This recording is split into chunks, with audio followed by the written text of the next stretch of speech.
ನಮಸ್ಕಾರ ಫ್ರೆಂಡ್ಸ್, ಎಲ್ಲರಿಗೂ ಹೆಂಗದಿರಿ? ಆರಾಮದಿರೇನ? ನೀವೆಲ್ಲರೂ ಆರಾಮದಿರಿ ಅಂತ ಅಂದ್ಕೊಳಕತ್ತೀನಿ.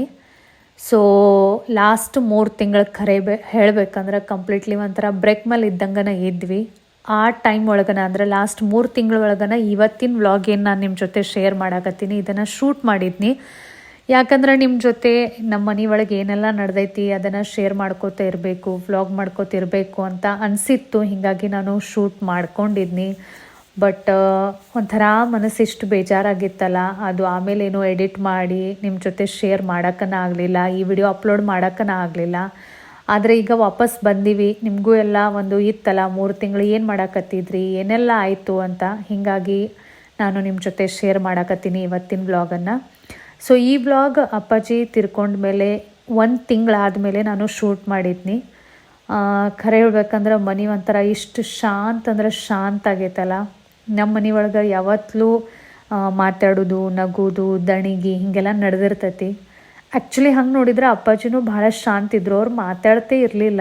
ಬಟ್ ಆದರೂ ಅವರು ಹೋದ್ಕೊಳ್ಳೆ ಆ ಆ್ಯಬ್ಸೆನ್ಸ್ ಇಷ್ಟು ಫೀಲ್ ಆಗಾಕತ್ತಿತ್ತಲ್ಲ, ಒಂಥರ ಮನೆ ಏನೋ ಅಂತಾರಲ್ಲ, ಒಂಥರ ಬಣ ಬಣ ಆದವ್ರಗತ್ಲೆ ಆಗಿಬಿಟ್ಟಿತ್ತು. ಸೊ ಒಂಥರ ಫೀಲಿಂಗ್ ಏನು ಭಾಳ ಜಾಸ್ತಿ ಹೇಳೋಕ್ಕಾಗಂಗಿಲ್ಲ, ನೀವು ಅಂಡರ್ಸ್ಟ್ಯಾಂಡ್ ಮಾಡ್ಕೋತೀರಿ ಅಂತ ಅನ್ಕೋತೀನಿ.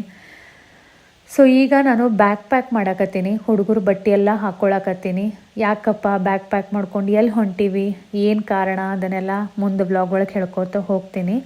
ಸೊ ಹುಡುಗರ್ದ ನಾನು ಜನ್ರಲಿ ಎಲ್ಲಿನೂ ಹೋಗಲಿ, ಅಗದಿ 1 ದಿನ ಯಾಕೆ ಹೋಗಲಿ, ಅರ್ಧ ತಾಸು ಯಾಕೆ ಹೋಗಲಿ, 1 ತಾಸು ಯಾಕೆ ಹೋಗಲಿ, ಒಂದು ಸ್ವಲ್ಪ ಎಲ್ಲ ಅವ್ರದ್ದು ಏನೇನು ಬೇಕು ಅದನ್ನೆಲ್ಲ ಇಟ್ಕೊಂಡೇ ಹೋಗಿರ್ತೀನಿ. ಸ್ಪೆಷಲಿ ಅವ್ರ ಮೆಡಿಸಿನ್ಸ್, ಕಫ್, ಕೋಲ್ಡ್, ಫೀವರ್ ಅವು ಏನು ಇರ್ತೈತೆ ಅದನ್ನೊಂದು ಎಲ್ಲ ಕಂಪಲ್ಸರಿ ನಾನು ಇಟ್ಕೊಂಡು ಹೋಗ್ತೀನಿ ಆ್ಯಸ್ ಅ ಸೇಫ್ಟಿ ಪರ್ಪಸ್ ಅಂತ ಹೇಳಿ.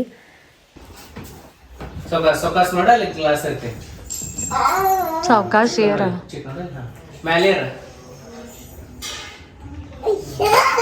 ಕೈ ಮುಗಿ ಮಗ್ ಚಂದ ಕೈ ಮುಗಿ, ಎರಡು ಜೋಡ್ಸ್ ಕೈ ಬೀಳಂಗಿಲ್ಲ ನೀನ.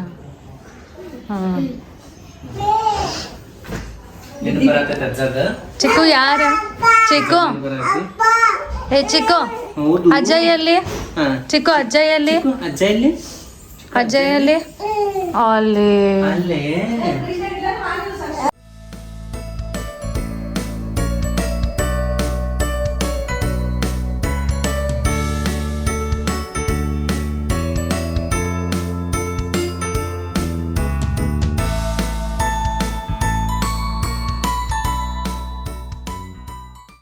ಈಗ ನಮ್ಮ ಜರ್ನಿ ಶುರು ಆಗೈತಿ.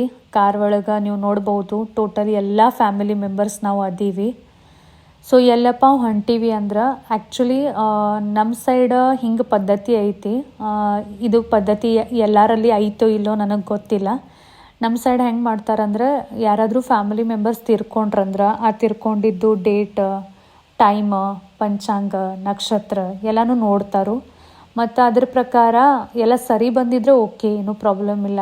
ಬಟ್ ಏನಾದರೂ ಒಂದು ಸ್ವಲ್ಪ ದೋಷದು ಬಂದಿತ್ತು ಅಂದ್ರೆ ನಮ್ಮ ಫ್ಯಾಮಿಲಿ ಮೆಂಬರ್ಸ್ಗೆ ಮುಂದೆ ಏನು ಮಾಡಬೇಕು ಅದನ್ನೂ ಎಲ್ಲ ಹೇಳ್ತಾರೋ. ಸೊ ಅದ್ರ ಪ್ರಕಾರ ನಮಗೆ ಒಂದು 5 months ಮನೆ ಬಿಡಕ್ಕೆ ಹೇಳಿದರು. ಸೊ ಹೀಗಾಗಿ ನಾವು ಈಗ ಎಲ್ಲರೂ ಹೊಂಟೀವಿ. ಸೊ ಇದು ಫಸ್ಟ್ ಟೈಮ್ ಖರೆ ಹೇಳಬೇಕಂದ್ರೆ ನಾವು ಈ ರೀತಿ ಮನೇನ ಲಾಕ್ ಮಾಡಿ ಹೊರಗೆ ಹೋಗೋದು. ಬಿಕಾಸ್ ನಾವು ಎಲ್ಲಿ ಹೋಗಲಿ, ಯಾರ ಫ್ಯಾಮಿಲಿ ಮೆಂಬರ್ ಹೋಗಲಿ, ಆಲ್ವೇಸ್ ಮನೆ ಒಳಗೆ ಅಪ್ಪಾಜಿ ಇರ್ತಿದ್ರು. ಹೀಗಾಗಿ ನಾವು ಅಪ್ಪಾಜಿ ಇರೋ ತನಕ ಮನೆಗೆಂದು ಲಾಕು ಹಾಕಿರಲಿಲ್ಲ. ಮತ್ತು ನಮಗೆ ಚಾರ್ಲಿದು ಟೆನ್ಷನ್ ಇರ್ತಿಲ್ಲಾಗಿತ್ತು. ಯಾಕಂದ್ರೆ ಆಲ್ವೇಸ್ ಅಪ್ಪಾಜಿ ಇರ್ತಿದ್ರು, ನಾವು ಎಲ್ಲಿ ಹೋದ್ರೂ ಅವ್ರು ಚಾರ್ಲಿನ ನೋಡ್ಕೋತಿದ್ರು, ಊಟ ತಿನ್ನ ಸೌಂಡ್ ರೂಟೀನ್ ಎಲ್ಲ ನೋಡ್ಕೋತಿದ್ರು. ಈಗ ನಮ್ಗೆ ಅದು ಒಂದು ಪ್ರಾಬ್ಲಮ್ ಆಗಿತ್ತು, ಚಾರ್ಲಿನ ಎಲ್ಲಿ ಬಿಡೋದು, ಹೆಂಗೆ ಮಾಡೋದು, ಚಾರ್ಲಿದ ರೂಟೀನ್ ಹೆಂಗೆ ಮಾಡೋದು. ಯಾಕಂದ್ರೆ ನಾವು 3 days ಪೂರಾ ಮನೆ ಹೊರಗನ ಇರೋರಿದ್ವಿ.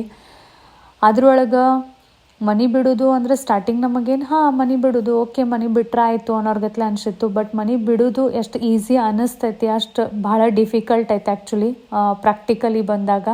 ಬಿಕಾಸ್ ಎಲ್ಲಿ ಹೋಗೋದಪ್ಪ ಅನ್ನಿಸ್ತೈತಿ. ಯಾಕಂದ್ರೆ ಈ ಟೈಮ್ನಾಗ ಯಾರೂ ಫ್ರೆಂಡ್ಸ್ ಆಗಿರ್ಬೋದು, ಬೀಗರಾಗಿರ್ಬೋದು, ರಿಲೇಟಿವ್ಸ್ ಆಗಿರ್ಬೋದು, ಯಾರ ಮನೆಗೂ ಹೋಗಕ್ಕೆ ಬರೋಂಗಿಲ್ಲ.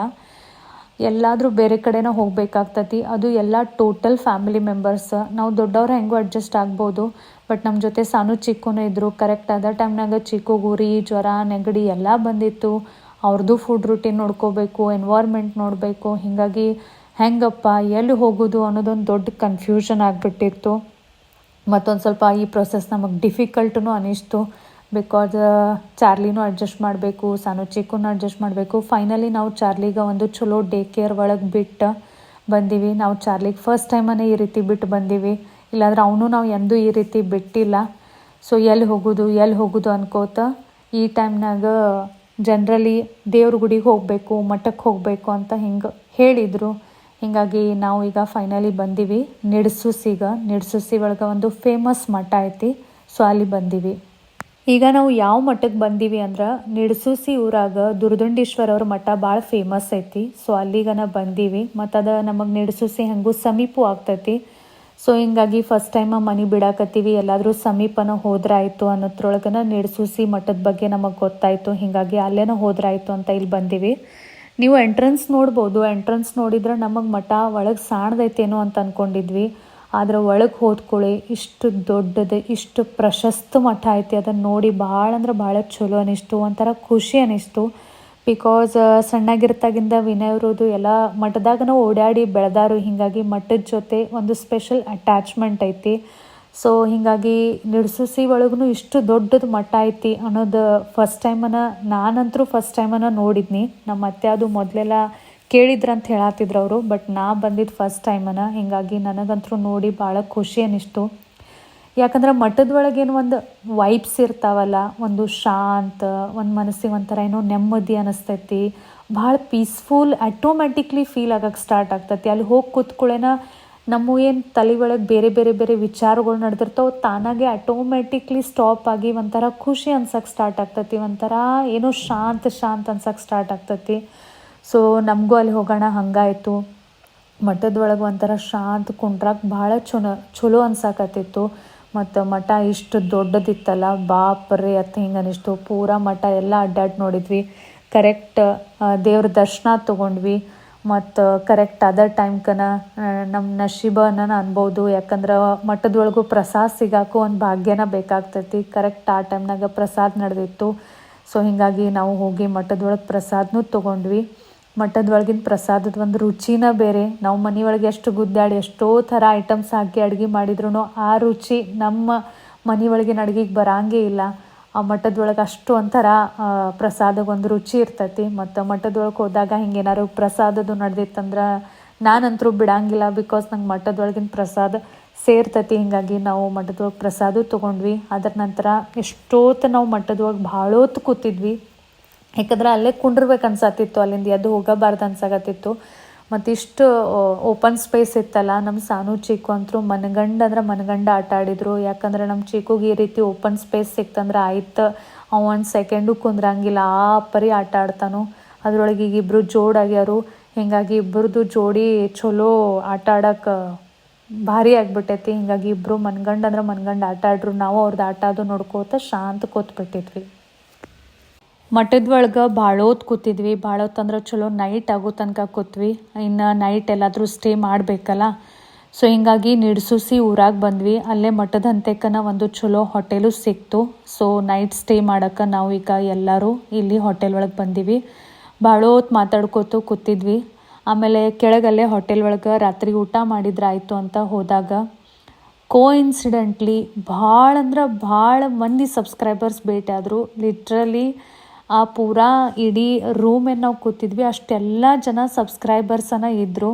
ಅವರು ನಮ್ಮನ್ನು ನೋಡಿ ಎಲ್ಲರೂ ಬಂದು ಮಾತಾಡಿಸಿ ಆಲ್ರೆಡಿ ಎಲ್ಲರೂ ಅಪ್ಪಾಜಿನ ವ್ಲಾಗು ನೋಡಿದ್ರು. ಹೀಗಾಗಿ ಏನಾಯ್ತು, ಹೆಂಗಾಯ್ತು, ಕಾಳಜಿ ತೊಗೋರಿ, ಧೈರ್ಯ ತೊಗೋರಿ, ಟೆನ್ಷನ್ ತೊಗೋಬೇಡ್ರಿ, ಲೈಫ್ ಅಂದಮೇಲೆ ಈ ರೀತಿ ಎಲ್ಲ ನಡೀದನ, ವಾಪಸ್ ಮತ್ತೆ ಬರ್ರಿ, ಎಲ್ಲರೂ ಟ್ರೈ ಮಾಡಿರಿ. ಇನ್ನು ಹೋದವರು ವಾಪಸ್ ಅಂತರೂ ಬರೋಂಗಿಲ್ಲ, ಅವ್ರ ಆ್ಯಬ್ಸೆನ್ಸ್ ಅಂತರೂ ಇರೋದನ, ಅವರು ಒಂದು ಆ ಜಾಗ ಅಂತರೂ ಇರೋದನ ಲೈಫ್ ಒಳಗೆ. ಬಟ್ ಭಾಳ ಟೆನ್ಷನ್ ತೊಗೋಬೇಡ್ರಿ ಅಂತ ಹೀಗೆಲ್ಲ ಭಾಳ ಚಂದ ಮಾತಾಡಿ ಭಾಳ ಧೈರ್ಯ ಕೊಟ್ಟರು. ಹೀಗಾಗಿ ಭಾಳ ಖುಷಿ ಅನ್ನಿಸ್ತು. ಇದ್ರ ಪ್ರಕಾರನ ಲಾಸ್ಟ್ ನಾನು ಒಂದು ವ್ಲಾಗ್ನು ಮಾಡಿ ನಿಮಗೆ ಹೇಳಿದ್ನಿ, ನಾವು ವಾಪಸ್ ಮತ್ತೆ ಬರಾಕತ್ತೀವಿ, ವ್ಲಾಗ್ ಸ್ಟಾರ್ಟ್ ಮಾಡಾಕತ್ತೀವಿ. ಇದೇ ರೀತಿ ಧೈರ್ಯ ನೀವು ಎಲ್ಲರೂ ತೋರಿಸಿದ್ರಿ. ನಿಮ್ಮ ಎಲ್ಲರ ಕಮೆಂಟ್ಸನ್ನು ನಾನು ಓದೀನಿ. ಎಲ್ಲರೂ ವೆಲ್ಕಮ್ ಬ್ಯಾಕ್ ಸೂನ್ ಅಂತ ಹೇಳಿ ಖುಷಿ ಪಟ್ರಿ ನಾವು ವಾಪಸ್ ಮತ್ತು ವ್ಲಾಗನ್ನು ಸ್ಟಾರ್ಟ್ ಮಾಡೋದು ನೋಡಿ. So thank you very much. Thank you ಅನ್ನೋದೊಂದು ಭಾಳ ಸ್ಮಾಲ್ ವರ್ಡ್ ಐತೆ ಖರೆ ಹೇಳ್ಬೇಕಂದ್ರೆ, ಆದ್ರೆ ಮನಸಾರೆ ನಾನು ನಿಮಗೆ ಭಾಳ ಅಂದ್ರೆ ಭಾಳ ಥ್ಯಾಂಕ್ ಯು ಹೇಳ್ತೀನಿ. ಇದೇ ರೀತಿ ನಿಮ್ಮ ಸಪೋರ್ಟ್ ಇರಲಿ, ಬಿಕಾಸ್ ಈ ಟೈಮ್ನಾಗ ಧೈರ್ಯ ಅನ್ನೋದೊಂದು ಭಾಳ ಇಂಪಾರ್ಟೆಂಟ್ ಇರ್ತೈತಿ. ಸೊ ಊಟ ಅದು ಮಾಡಿಕೊಂಡು ರಾತ್ರಿ ಇಲ್ಲೇ ಸ್ಟೇ ಮಾಡಿ ಈಗ ವಾಪಸ್ ನಾವು ಮತ್ತು ಎಲ್ಲರೂ ರೆಡಿಯಾಗಿ ವಾಪಸ್ ಬೆಳಗಾವ್ಗೆ ಹೊಂಟೀವಿ. ಯಾಕಂದ್ರೆ ನಮ್ಮದೇನದು ಸ್ಟೇ ಮಾಡೋದಿತ್ತು, ಎಷ್ಟು ಮನೆ ಬಿಡಬೇಕಂತಿತ್ತು, ಅದರದ್ದು ನೆಕ್ಸ್ಟ್ ಡೇನೂ ಬಂದಿತ್ತು. ಸೊ ಈಗ ವಾಪಸ್ ನಾವು ಬೆಳಗಾವ್ಗೆ ಹೋಗಬೇಕು. ಆದರೆ ನಿಡಸುಸಿ ಮತ್ತು ಬೆಳಗಾವ ನಿಮಗೆ ಗೊತ್ತಿರ್ಬೋದು, ಭಾಳ ಏನು ದೂರ ಇಲ್ಲ, ಅಗದಿ ಹಾರ್ಡ್ಲಿ 1 ತಾಸಿಂದ ಅಷ್ಟನ ಟೈಮ್ ಐತಿ. ಹೀಗಾಗಿ ನಾವು ಭಾಳ ಜಲ್ದಿ ಬೆಳಗಾವ್ಗೆ ಬಂದು ಮುಟ್ಟಿದ್ವಿ. ಯಾಕಂದ್ರೆ ಹೋಟೆಲ್ದಂತೂ ಒಂದು ಸ್ಪೆಸಿಫಿಕ್ ಚೆಕ್-ಇನ್ ಮತ್ತು ಚೆಕ್ಔಟ್ ಟೈಮ್ ಇರ್ತೈತಿ. ಹೀಗಾಗಿ ಆ ಟೈಮ್ ಒಳಗೆ ನಾವು ಚೆಕ್ಔಟ್ ಮಾಡಬೇಕಾಗ್ತೈತಿ. ಸೊ ಅಲ್ಲಿ ಚೆಕ್ಔಟ್ ಮಾಡಿಕೊಂಡು ನಾವು ಬೆಳಗಾವ್ಗೆ ಭಾಳ ಜಲ್ದಿ ಬಂದು ಮುಟ್ಟಿದ್ವಿ. ಮತ್ತು ಮನೆ ಬಿಟ್ಟಾಗ ಹೆಂಗಿರ್ತೈತೆ ಅಂದ್ರೆ ಒಂದು ಟೈಮಿಂಗ್ನೂ ಹೇಳಿರ್ತಾರೆ ಸ್ವಾಮಿಗಳು, ಯಾವ ಟೈಮಿಂಗ್ ನಾವು ಮನೆ ಎಂಟರ್ ಆಗ್ಬೇಕು ಅನ್ನೋದು. ಸೊ ಬಹಳ ಜಲ್ದಿ ಬಂದು ಮುಟ್ಟಿದ್ವಿ. ಇನ್ನೇನಪ್ಪ ಮಾಡೋದು, ಯಾಕಂದ್ರೆ ಮಧ್ಯಾಹ್ನ ಆಗಿತ್ತು, ಮಧ್ಯಾಹ್ನದ ಊಟನೂ ಮಾಡಬೇಕಾಗಿತ್ತು. ಬಟ್ ಯಾರಿಗೆ ಅಂಥ ಪರಿ ಏನೂ ಹಸು ಇರಲಿಲ್ಲ. ಹೀಗಾಗಿ ಅಲ್ಲೇ ಸಮೀಪನ ತಿನಿಸು ಕಟ್ಟೆ ಐತಿ ಬೆಳಗಾವ್ ಒಳಗೆ. ಸೊ ಹೀಗಾಗಿ ತಿನಿಸು ಕಟ್ಟೆಗೆ ಬಂದು ಏನಾದರೂ ಎಷ್ಟೆಷ್ಟು ಹಸು ಐತಿ ಅಷ್ಟು ಸ್ವಲ್ಪ ತಿಂದ್ಕೊಂಡು ಮನೆಗೆ ಹೋದ್ರಾಯ್ತು ಅಂತ ಹೇಳಿ ಈಗ ಇಲ್ಲಿ ತಿನಿಸು ಕಟ್ಟೆಗೆ ಬಂದೀವಿ. ತಿನಿಸು ಕಟ್ಟೆ ಒಳಗೆ ಒಂದು ಸ್ವಲ್ಪ ಊಟ ಮಾಡಿಕೊಂಡು ನಾವು ಈಗ ಡಿರೆಕ್ಟ್ಲಿ ಬಂದೀವಿ ಹಿಂಡಲ್ಗ ಗಣಪತಿಗೆ. ಯಾಕಂದ್ರೆ ಮನೆಗೆ ವಾಪಸ್ ಹೋಗೋಕ್ಕಿಂತ ಫಸ್ಟು ದೇವ್ರ ದರ್ಶನ ತೊಗೊಂಡನ ಮನೆಗೆ ಹೋಗಬೇಕು ಅಂತ ಹಿಂಗೆ ಇತ್ತು. ಅಂದ್ರೆ ಕೆಲವೊಂದು ಸ್ವಲ್ಪ ಸ್ವಾಮಿಗಳೆಲ್ಲ ನಮಗೆ ಹೇಳಿದರೆ ಹೆಂಗೆ ಮಾಡಬೇಕು ಏನು ಮಾಡಬೇಕು. ಸೊ ಅದ್ರ ಪ್ರಕಾರ ನಾವು ಫಾಲೋ ಮಾಡ್ಕೋತ ಹೊಂಟಿದ್ವಿ. ನನಗೆ ಬ್ಲಾಗ್ ಒಳಗೆ ಎಷ್ಟು ತೋರ್ಸೋಕ್ಕೆ ಪಾಸಿಬಲ್ ಐತಿ ಅಷ್ಟು ನಾನು ಟ್ರೈ ಮಾಡತ್ತೀನಿ ನಿಮ್ಮ ಜೊತೆ ಶೇರ್ ಮಾಡೋಕ್ಕೆ. ಸೊ ಹಿಂಡಲ್ಗ ಗಣಪತಿಗೆ ಬಂದೀವಿ. ಗಣಪತಿ ಅಂದ್ರೆ ವಿಘ್ನಹಾರ. ಏನು ಕಾರ್ಯಕ್ರಮ ಶುರು ಮಾಡಬೇಕು ಅಂದರೂ ಗಣಪತಿದಿಂದನೇ ಮಾಡ್ತಾರೆ. ಸೊ ಹೆಂಗೂ ನಮಗಲ್ಲಿ ಗಣಪತಿ ಗುಡಿನ ಹಾದ್ಯಾಗ ಸಿಕ್ತು. ಹೀಗಾಗಿ ಗಣಪತಿ ಗುಡಿಗನ ಹೋಗಿ ಆಮೇಲೆ ಮನೆಗೆ ಹೋದ್ರಾಯ್ತು ಅಂತ ಇಲ್ಲಿ ಗಣಪತಿ ಗುಡಿಗೆ ಬಂದೀವಿ. ಅಲ್ಲೇನ ದೇವ್ರ ದರ್ಶನ ಅದು ಎಲ್ಲ ಆಗೋಣ. ಸೈಡ್ಕನ ಪಾರ್ಕ್ ಐತಿ. ಮತ್ತು ಪಾರ್ಕ್ ಗಾರ್ಡನ್ ಅಂದ್ರೆ ನಮ್ಮ ಸಾನು ಮತ್ತು ಚಿಕ್ಕೋಗೆ ಭಾಳ ಅಂದ್ರೆ ಭಾಳ ಪ್ರೀತಿ.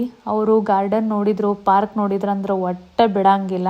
ನೋಡಾಕತ್ತಿರ್ಬೋದು ನೀವು ಈಗ ಎಂಥ ಪರಿ ಆಟ ಆಡಕತ್ತಾರೆ ಇಬ್ಬರು. ಮನೆಗೆ ಬರಾಕನ ರೆಡಿ ಇರಲಿಲ್ಲ. ಸಣ್ಣ ಮಕ್ಳಿಗೇನು ತಿಳಿಯಂಗಿಲ್ಲಲ್ಲ ಏನು ಸಿಚುವೇಶನ್ ಇರ್ತೈತಿ ಹೆಂಗಿರ್ತೈತಿ. ಅವರು ಸಣ್ಣ ಹುಡುಗರು ಅಂದ್ರೆ ಕರೆನ ಅಂದ್ರೆ ಒಮ್ಮೆ ಅಂತಾರಲ್ಲ ಸಣ್ಣ ಮಕ್ಕಳ್ರಂಗೆ ಆಗ್ರಿ ಅಂತ. ಅವ್ರು ತಮ್ಮ ಒಂದು ಎನರ್ಜಿ ಅವ್ರ ಜಾಲಿನೆಸ್ ಒಳಗೆ ಇರ್ತಾರೋ. ಸೊ ನಮ್ಮ ಸಾನು ಚಿಕ್ಕು ಅಂತಾರೆ ನಾವು ಗಾರ್ಡನ್ಕನ ಕರ್ಕೊಂಬಂದೀವಿ ಅನ್ನೋರ್ಗತ್ಲೆ ಫುಲ್ ಖುಷಿಯಾಗಿ ಆಟ ಆಡಕತ್ತಿದ್ರು. ಸೊ ಸ್ವಲ್ಪ ಹೊತ್ತು ಅವ್ರದ್ದು ಆಟ ಆಡೋದು ಆಗೋಣ. ಈಗ ನಾವು ವಾಪಸ್ ಮತ್ತೆ ಮನೆಗೆ ಹೊಂಟೀವಿ. ಈ ರೀತಿ ಒಂದು ನಮ್ಮದು ಮನೆ ಬಿಡುವ ಅನುಭವ ಇತ್ತು. ಮನೆಗೆ ವಾಪಸ್ ಬಂದ ಕೂಡಲೇ ವಿನಯವರು ಮತ್ತು ವಿವೇಕರು ಹೋಗಿ ಚಾರ್ಲಿನೂ ಕರ್ಕೊಂಡು ಬಂದರು. ಚಾರ್ಲಿನೂ ಮನೆಗೆ ಬಂದ ಮೇಲೆ ಭಾಳ ಅಂದ್ರೆ ಭಾಳ ಖುಷಾದ. ಯಾಕಂದ್ರೆ ಅವನಿಗೂ ಇದು ಫಸ್ಟ್ ಅನುಭವನೇ ಇತ್ತು. ಅವನಿಗೂ ಮನೆ ಬಿಡು ಈ ಫಸ್ಟ್ ಅನುಭವ ಇತ್ತು. ಯಾಕಂದ್ರೆ ನಾವು ಇಲ್ಲಿ ತನಕ ಅವನಿಗೆ ಈ ರೀತಿ ಎಂದೂ ಬಿಟ್ಟು ಹೋಗಿಲ್ಲ. ಅವನಿಗೂ ಮನೆ ಬಿಟ್ಟು ಗೊತ್ತಿಲ್ಲ. ಸೊ ಹಿಂಗಾಗಿ ನಮ್ಮನ್ನೆಲ್ಲರನ್ನೂ ವಾಪಸ್ ನೋಡಿ ಭಾಳ ಅಂದ್ರೆ ಭಾಳ ಖುಷಿಪಟ್ಟ. ಸೊ ಈ ರೀತಿ ಇದು ಒಂದು ಅನುಭವ ನಮಗಾಯಿತು. ಅದನ್ನು ನಿಮ್ಮ ಜೊತೆ ಶೇರ್ ಮಾಡೋಕ್ಕೆ ಟ್ರೈ ಮಾಡೀನಿ. ಮತ್ತೆ ಸಿಗ್ತೀನಿ ನೆಕ್ಸ್ಟ್ ವ್ಲಾಗ್ ಒಳಗೆ. ಬಾಯ್ ಬಾಯ್.